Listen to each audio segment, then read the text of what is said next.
તો બીઝેડ ગ્રુપના 6000 કરોડના કૌભાંડમાં કાર્યવાહી કરવામાં આવી રહી છે। મોડાસાના શિક્ષક એજન્ટ વિનોદ પટેલની ધરપકડ કરાઈ છે। ગઈકાલે સીઆઈડી ક્રાઇમે વિનોદ પટેલને ઝડપી પાડ્યો છે। ચાલુ શાળાએ શિક્ષક વિનોદ પટેલની ધરપકડ કરવામાં આવી છે। જે રીતે બીઝેડ કૌભાંડ હતા તેમાં એજન્ટ અને પૈસા રોકવાવાળા મોટા ભાગના શિક્ષકો અને હવે શિક્ષકો પર તવાઈ।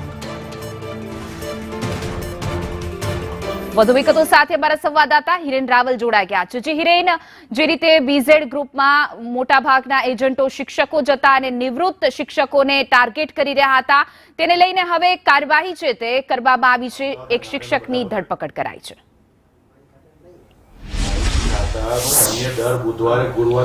ભૂપેન્દ્ર ઝાલાની ધરપકડ પછી એના જે સાગરીતોને એજન્ટ તરીકે મુખ્ય લાઇનમાં એટલે કે પહેલા 5 લોકો હતા એવા લોકોની તપાસ ચાલુ હતી। એ પૈકી શિક્ષક તરીકે નોકરી કરતા વિનોદ ધર્માભાઈ પટેલની સીઆઈડી ક્રાઇમે ધરપકડ કરી છે।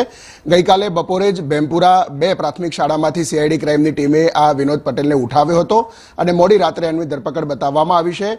વિનોદ પટેલ છે એ એજન્ટ તરીકે કામ કરતો હતો। શરૂઆતના તબક્કામાં જે એજન્ટ બન્યા હતા એ પૈકીનો એક વ્યક્તિ હતો ને એને એની નીચે અનેક લોકોને ચેન મારફતે રોકાણ કરાવ્યા હતા। એ પ્રકારના ખુલાસા તપાસની અંદર સામે આવતા વિનોદ પટેલની ધરપકડ કરવામાં આવી છે।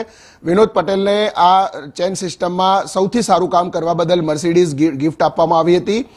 એ પણ ફોટો ભૂપેન્દ્ર ઝાલાનો સામે આવેલો છે અને એ તમામ બાબતોને ધ્યાનમાં રાખી વિનોદ પટેલની ધરપકડ સીઆઈડી ક્રાઇમની ટીમે ગઈકાલે મોડી રાત્રે કરી છે। આ વિનોદ પટેલ મોડાસાની અંદર શાળાની અંદર પણ અનેક કાર્યક્રમો કરતો હતો ને એમાં મુખ્ય અતિથિ તરીકે ભૂપેન્દ્ર ઝાલાને લઈ જતો હતો। એ પ્રકારના પણ કેટલાક ફૂટેજ સામે આવ્યા હતા। આ તમામ બાબતોને ધ્યાનમાં રાખી અને આરોપી તરીકે સીઆઈડી ક્રાઇમે બનાવ્યો છે અને ગઈકાલે મોડી રાત્રે એની ધરપકડ કરી છે। આજે જીપીઆઈડી કોર્ટમાં એને રજૂ કરી અને એના રિમાન્ડ માંગવામાં આવશે। જી હિરેન, સમગ્ર માહિતી બદલ આપનો આભાર।